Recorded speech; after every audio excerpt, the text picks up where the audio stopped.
बैठक का टारगेट था जो प्रधानमंत्री जी 24 तारीख को मधुबनी आ रहे हैं, तो उस कार्यक्रम को सफलतापूर्वक कैसे किया जाए, क्या क्या योजनाओं का उद्घाटन करना है, गठबंधन का है, क्या करना है, उनके टिकटार्थी कहाँ हैं, क्या है, ये सब से हम लोग को कोई मतलब नहीं। हम लोग अपना विपक्ष पे ध्यान बिल्कुल नहीं देते। लोकसभा के बाद जो उपचुनाव हुए थे उसमें विपक्ष दल के नेता ही कहते कि ये एक ग्रैंड फिनाले है, तो ग्रैंड फिनाले में हमने छक्का मारा है, तो फिनाले में तो हम लोग ध्वस्ती कर देंगे। आप फाउंडेशन देख रहे हैं, मैं हूं आपके साथ वंदना। भाजपा प्रदेश कार्यालय में एनडीए की बड़ी बैठक चल रही थी। हमारे साथ बात करने के लिए हैं समस्तीपुर से युवा सांसद शांभवी। क्या बैठक में बातें होनी है, क्योंकि 2025 का विधानसभा चुनाव भी है, चुनाव को देखते हुए भी क्या कुछ रणनीति नहीं, एनडीए लगातार बैठक करते रहता है।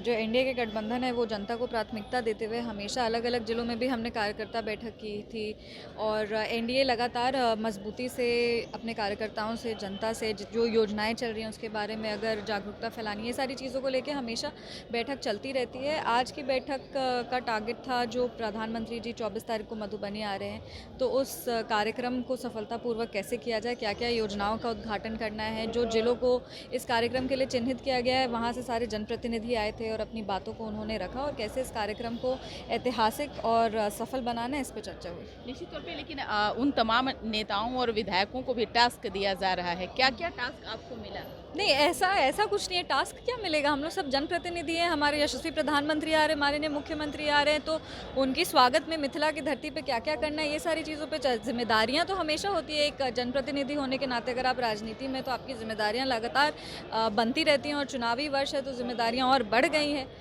पर इसके अलावा ऐसा कुछ नहीं होता कि कार्य मिला है और करना है। सबको ईमानदारी से अपना जो योगदान है वो देना है इस कार्यक्रम को सफल बनाने के लिए। जिस तरह से चुनाव से पहले महागठबंधन में भी टिकट को लेकर के रार मची हुई है, कैसे देख रहे हैं? लगता है कि तेजस्वी यादव के लिए आसान होगा चुनाव? जिस तरह से देखिए, वो उनके गठबंधन का है, क्या करना है, उनके टिकटार्थी कहाँ हैं, क्या है, ये सब से हम लोग को कोई मतलब नहीं। हम लोग अपना विपक्ष पे ध्यान बिल्कुल नहीं देते। हमने अपने चुनाव में भी यही कहा था कि हमारा ध्यान महागठबंधन की ओर बिल्कुल भी नहीं है। उनको जो करना है वो करे, चुनाव तो वो ऐसे भी हारने वाले हैं। प्रधानमंत्री नरेंद्र मोदी ऐसे भी आपको एक अलग बेटी के तौर पर, एक युवा के तौर पर आपको देखते हैं, और जाहिर सी बात है चुनाव है, और आपके भी लोकसभा क्षेत्र में कई जो है विधानसभा क्षेत्र भी आता है, तो कंधों पर जो जिम्मेदारी दी जाएगी इस बार का चुनाव में, कैसा रहेगा परफॉर्मेंस? देखिए, बहुत अच्छा रहेगा। हम तो हमेशा कहते हैं कि लोकसभा से भी ज़्यादा अच्छा प्रदर्शन हमारा विधानसभा में रहेगा, और लोकसभा के बाद जो उपचुनाव हुए थे उसमें विपक्ष दल के नेता ही कहते कि ये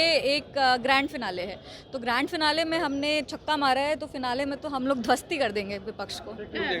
निश्चित तौर पे, तो आपने सुना कि क्या कुछ कहना था युवा सांसद शांभवी चौधरी का, जिन्होंने कहा कि हमने लोकसभा में के चुनाव में जिस तरह से परफॉर्मेंस दिया, और यही नहीं, उपचुनाव में जिस प्रकार से हमने जो है परफॉर्मेंस दिया है, अब ऐसे में जो 2025 का विधानसभा चुनाव होना है उसमें सीधा छक्का मारेंगे। हालांकि इन्होंने तेजस्वी यादव पर भी इशारों में कई बातें कही। हालांकि अब देखने वाली विषय होगी कि इस बार का 2025 का विधानसभा चुनाव होना है इंडिया वर्सेस एनडीए की, क्या कुछ रिजल्ट आता है, क्या कुछ परिणाम आएगा, वो भी हम आप तक जरूर साझा करेंगे। धन्यवाद।